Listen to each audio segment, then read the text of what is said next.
Shankarbhai ચૌધરીનું lobbying કોના માટે? શંકરભાઈ ચૌધરી કોણ? ઠાકોર સમાજના ધારાસભ્ય મંત્રી બને તો તે ખૂબ ખુશ થાય. ગુજરાતમાં ઠાકોર સમાજની બેઠક કેમ બોલાવવામાં આવી? ગુજરાતમાં વર્તમાન સ્થિતિ વચ્ચે શંકરભાઈ ચૌધરી શું કરી રહ્યા છે? મંત્રીમંડળનું વિસ્તરણ થાય તો કયા ઠાકોર સમાજના ધારાસભ્યને મંત્રી બનાવવામાં આવી શકે? આ તમામ બાબતે આજે વાત કરીશું આજના આ વિડીયોમાં. હું છું તમારી સાથે નાનજીભાઈ ઠાકોર. આજે વાત કરવી છે એ રાજકારણની કે ઠાકોર સમાજના કયા મંત્રી બનાવવામાં આવી શકે.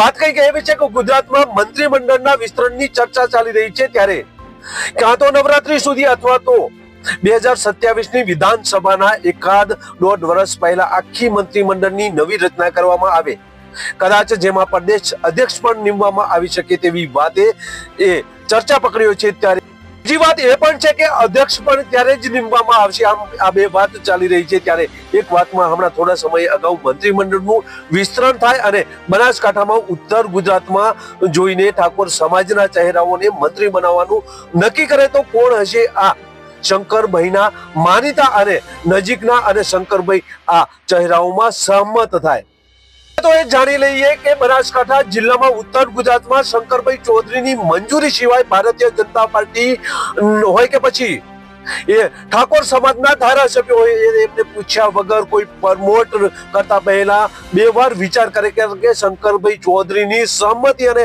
બાંયધરી હોય ત્યારબાદ જ આગળ આ વાત વધારવામાં આવે. એ 100% વાત સાચી છે. ત્યારે શંકરભાઈ ચૌધરી આજે ભલે વિધાનસભાના અધ્યક્ષ છે, સહકાર ક્ષેત્રમાં તેમની જબરી પકડ છે. બનાસ ડેરી તેઓ સંભાળે છે. એક સમય એવો હતો કે તેમને બે ઓપ્શન આપવામાં આવ્યા હતા, એક સહકાર ક્ષેત્ર અને બીજું હતું મંત્રીમંડળ.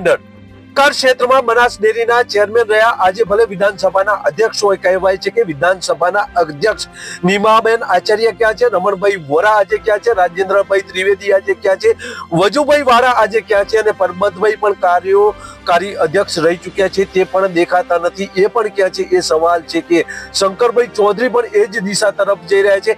આ જ કારણોસર કદાચ તેમનું માનવું છે કે જે થવું એ થાય, પરંતુ સહકારમાં પકડ જમાવી રાખવાની અને હું નહીં તો મારો ચાહીતો વ્યક્તિ, શું આવું થઈ શકે?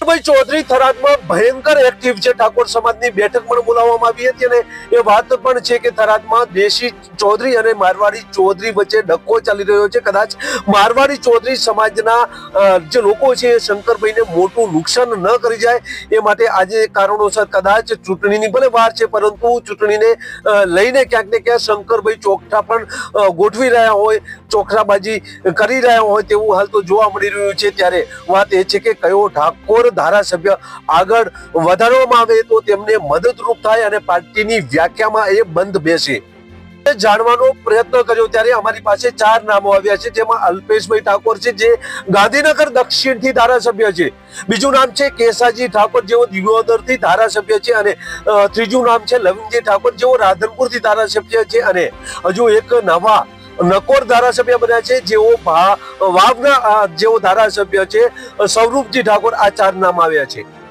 થોડી વિસ્તારથી માહિતી સમજી લઈએ. ત્યારે આ ચારેય ધારાસભ્યોનો ભૂતકાળ શું છે, અત્યાર સુધી પરિસ્થિતિ પ્રમાણે તેમની ચર્ચાઓ શું ચાલી રહી છે. ભૂતકાળની વાત કરવામાં આવે તો જે શરૂઆત કરીશું પ્રથમ એ ચહેરાથી કે જે ખૂબ જૂનો છે અને જાણીતો પણ છે, ખૂબ રાજકારણમાં અંકિત થયેલો ચહેરો છે, જેમનું નામ છે લવિંગજી ઠાકોર.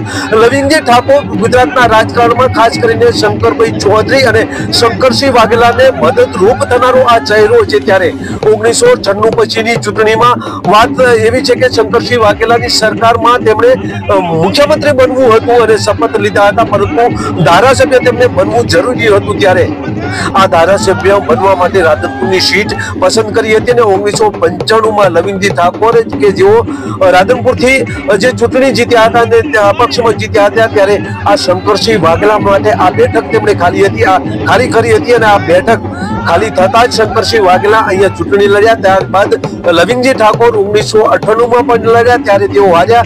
2002 પણ તેઓ હારી ગયા અને ત્યારબાદ તાજેતરમાં એટલે કે 2022માં તેઓ ચૂંટણી લડ્યા અને તેઓ જીત્યા છે. હાલ લવિંગજી ઠાકોર અગાઉ ભલે કોંગ્રેસમાં હતા, ત્યારે ભાજપમાં જ્યારે આવ્યા ત્યારબાદ તેમને ભાષણ કરવામાં પણ લોચા થતા હતા, પરંતુ ઠાકોર સમાજનો કોઈ મોટો પ્રશ્ન હોય, પાર્ટીનો કોઈ માનવાની અથવા તો આંદોલન પાર્ટી નીકળી હોય ત્યારે પાર્ટી કહે તે મુજબ હેન્ડલ કરવાનું આ લવિંગજીને બહુ સારી રીતે આવડે છે અને રાજકારણમાં ખૂબ જૂનો અને પંકાયેલો આ નેતા છે લવિંગજી ઠાકોર. એક આ નામ પણ ચાલી રહ્યું છે, લવિંગજીનું નામ પણ ચાલી રહ્યું છે. બીજી વાત એ પણ છે કે શંકરભાઈ ચૌધરી સામે તેઓ પડેલા હતા અને હારેલા પણ છે, એટલે કે શંકરસિંહ વાઘેલા જ્યારે જીત્યા 1997માં પહેલા શપથ લીધા, ધારાસભ્ય બન્યા અને જીત્યા બાદ 1998-2002માં જ એટલે કે લવિંગજી ઠાકોરની સામે શંકરભાઈ ચૌધરી હતા.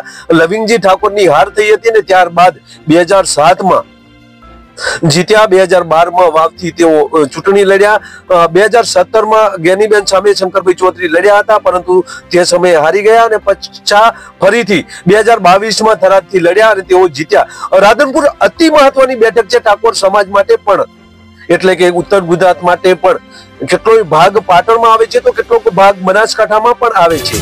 હવે બીજા ચહેરાની વાત કરીએ તો કેસાજી ચૌહાણનું નામ આવે, કારણ કે કેસાજી ચૌહાણ એ પૂર્વ મંત્રી તરીકે તેઓ રહી ચૂક્યા છે. રૂપાણી સરકારમાં તેઓ મંત્રી પદ શોભાવી ચૂક્યા છે. કેસાજી ચૌહાણ 2012માં દિયોદર સીટ ઉપર જીત્યા હતા અને ત્યારબાદ લગભગ 2017માં શિવાબા ભુરિયા સામે તેઓ હારી ગયા અને પાછા ફરીથી 2022માં તેઓ ચૂંટણી લડ્યા અને ત્યારબાદ જીત્યા. કેસાજી ચૌહાણ એ બધા ધારાસભ્યથી અલગ છે, તેઓ ભારતીય જનતા પાર્ટીમાં છે, પણ ઠાકોર સમાજ ઉપર તેમનું પ્રભુત્વ ખૂબ સારું છે. કેસાજી ચૌહાણ શંકરભાઈની પણ સારાબારી રાખતા નથી. કહેવાનું હોય ત્યાં કહી દે, સમાજ માટે લડવાનું હોય ત્યાં લડી લે અને બોલવાનું હોય ત્યાં બોલી દે.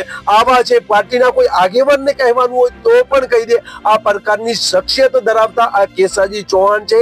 કેસાજી ચૌહાણ આ પહેલા પણ મંત્રી બની ચૂક્યા છે. જો તેમને મંત્રી બનાવવામાં આવે તો ઠાકોર સમાજ તો ખૂબ ખુશ થાય, પરંતુ ડખા જરૂર થાય, કારણ કે પછી ભારતીય જનતા પાર્ટીના ઉત્તર ગુજરાતના મોટા મોટા નેતાઓ વચ્ચે હોય તો પણ ભલે અને પોતાની વિધાનસભા હોય તો પણ ભલે, પરંતુ ડખા જરૂર થાય. પરંતુ અગાઉ પણ તેઓ મંત્રી રહી ચૂક્યા છે.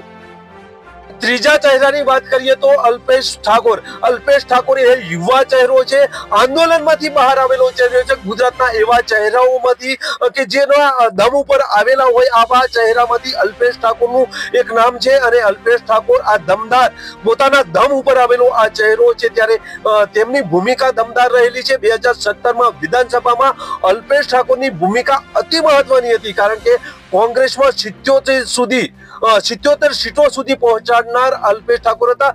ભલે પોતે પોતાની વિધાનસભામાં જીત્યા હતા, પરંતુ સાથે સાથે અન્ય વિધાનસભામાં પણ તેઓ ભારતીય જનતા પાર્ટીના વિરુદ્ધમાં મત પડાવ્યા હતા અને તેમનો ખૂબ મહત્વનો ફાળો છે. ત્યારે રાધનપુરથી 2017માં તેઓ ચૂંટણી જીત્યા.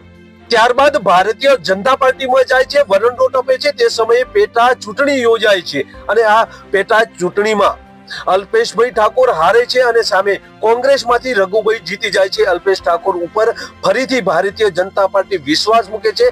પ્રથમ એવી ચર્ચાએ વેગ પકડ્યો હતો કે રાધનપુર સીટ ઉપર લડવાની આ ચૂંટણી છે, તેવામાં સ્થાનિક નેતાઓ, જેમાં લવિંગજી ઠાકોર હોય કે પછી નાગરજી ઠાકોર હોય, સ્થાનિક કેટલાક બીજા અગ્રણીઓ છે, એ અગ્રણીઓએ તેમનો વિરોધ કર્યો અને ત્યારબાદ અલ્પેશ ઠાકોરને ગાંધીનગર દક્ષિણમાં ટિકિટ ફાઇનલ થાય છે અને ત્યાં તેઓ ચૂંટણી લડે છે અને ત્યાં તેઓ જીતે છે. આમ ગાંધીનગર ઈસ્ટ અમદાવાદમાં લોકસભામાં આવે, પણ આ ગાંધીનગર બનાસકાંઠામાં અસર તો જરૂર કરે, કારણ કે અલ્પેશ ઠાકોર ગુજરાત ક્ષત્રિય ઠાકોર સેના બનાવી હતી અને આજે પણ તે એક્ટિવ છે અને તેનું વર્ચસ્વ પણ સારું છે. પહેલા ખૂબ એક્ટિવ હતી, પરંતુ અત્યારે હાલ માપની એક્ટિવ છે. પરંતુ આ વાત એમ પણ છે કે તેમને ચાહનારો અને માનનારો વર્ગ અહીંયા બહુ છે. ઠાકોર સમાજમાં બહુ તેમનું માન છે, ઉત્તર ગુજરાતમાં પણ તેમનું માન છે. શું આ મંત્રીમંડળમાં ચાલે?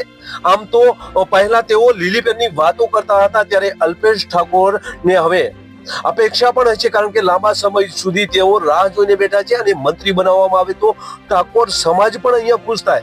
લાંબા સમયથી અલ્પેશ ઠાકોર ઘણા સમયથી ચૂપ પણ જોવા મળી રહ્યા છે. વાવ વિધાનસભાની પેટા ચૂંટણીમાં તેમણે બહુ જ સારી મહેનત કરી હતી, એ જોતા કદાચ તેમને મંત્રી પદ પણ મળી શકે. પણ વાત એ પણ છે કે બનાસકાંઠામાં અલ્પેશ ઠાકોર જો એક વખત એક્ટિવ થઈ જાય ને ઠાકોર સમાજના નેતાઓ અને ચૌધરી સમાજના નેતાઓને ભારે તો પડે, કારણ કે અલ્પેશ ઠાકોર સમય આવતા પોતાના તેવર પણ બદલી શકે છે, કારણ કે ભૂતકાળમાં તેમના તેવર બદલતા અને ગુજરાતને તેમના કામો પણ જોયા છે. અને જો અલ્પેશ ઠાકોરને આગળ લાવવામાં આવે તો પાર્ટીને કદાચ ફાયદો પણ થાય અને ઠાકોર સમાજને પણ મોટો ફાયદો થાય અને તેમનું એક સપનું છે એ પણ પૂરું થઈ જાય કે અલ્પેશ ઠાકોર વધુ તાકાત મળે અને વધુ શક્તિશાળી બને અને આ શક્તિશાળી બનતા જ એ મંત્રી પદ મળે તો એ કદાચ કામ પણ સરસ કરી શકે, પરંતુ ડખો તો જરૂર થાય, કારણ કે કેટલાય મોટા ગજાના નેતાઓ ખોવાઈ જાય અને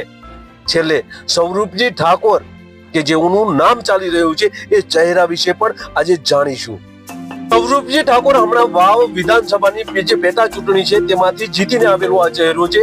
બનાસકાંઠા લોકસભા પણ લડી ચૂક્યા છે ભારતીય જનતા પાર્ટીના સેમોલ સાથે નહીં, પરંતુ પરબતભાઈ પટેલ સામે તેઓ હારી ગયા હતા. પણ નુકસાન તો એ સમયે પણ કર્યું હતું. આ પરબતભાઈ પટેલ આજે ક્યાં છે અને આ સ્વરૂપજી આજે ક્યાં છે? સ્વરૂપજી શંકરભાઈ ચૌધરી છે તેમને પોતાના ગુરુ માને છે.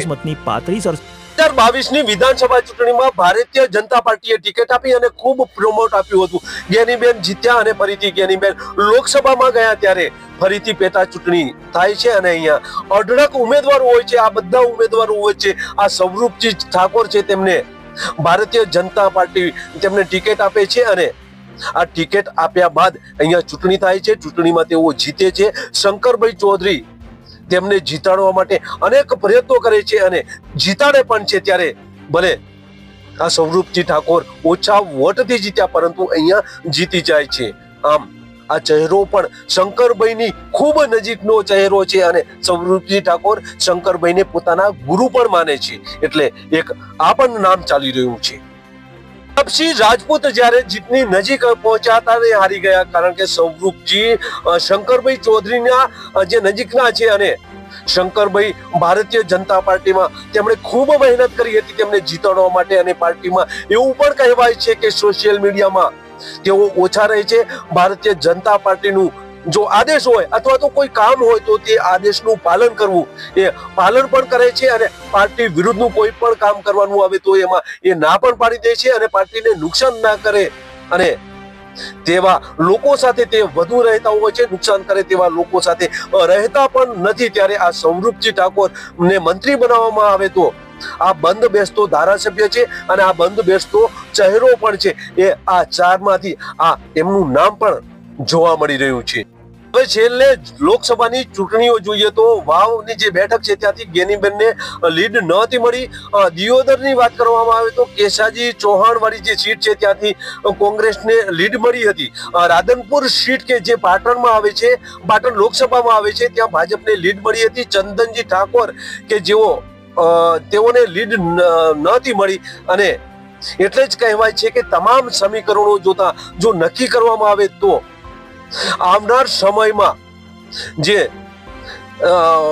મંત્રીમંડળમાં આવશે એ આવનાર સમય બતાવશે. પરંતુ હાલ તો અલ્પેશ ઠાકોર એક જ આગળ પડતું નામ જોવા મળી રહ્યું છે. પરંતુ અલ્પેશ ઠાકોર માટે કદાચ એવું પણ કહેવામાં આવે કે હજુ તમે મહેનત કરો અને 2027માં જીત મેળવો અને ત્યારબાદ લાંબા સમય સુધી તમને મંત્રી બનાવીશું, કારણ કે અત્યારે તો જો ફેરફાર થાય તો પણ આ જે સમય છે એ સમય ઓછો રહે, કારણ કે તાજેતરમાં જ 27માં ચૂંટણીઓ આવવાની છે. મંત્રીમંડળનું વિસ્તરણ જો થાય તો પણ લાંબો સમય સુધી ન રહી શકે અને લાંબો સમય સુધી આ જવાબદારી ન હોય એટલે કામ પણ ન કરી શકે. કદાચ આવું પણ બની શકે અને એકાદ 1.5 વર્ષ પણ બાકી છે કદાચ, તો કદાચ આ મંત્રી બનાવવા માટે કદાચ કેશવજી ચૌહાણને પણ તેઓ મંત્રી બનાવી શકે, કારણ કે ઓછો સમય છે એટલે એકાદ વર્ષ માટે કદાચ અલ્પેશ ઠાકોરને હાલ બાકાત રાખવામાં આવે અને આ કેશવજી ચૌહાણને કદાચ મંત્રી બનાવી શકે. એટલે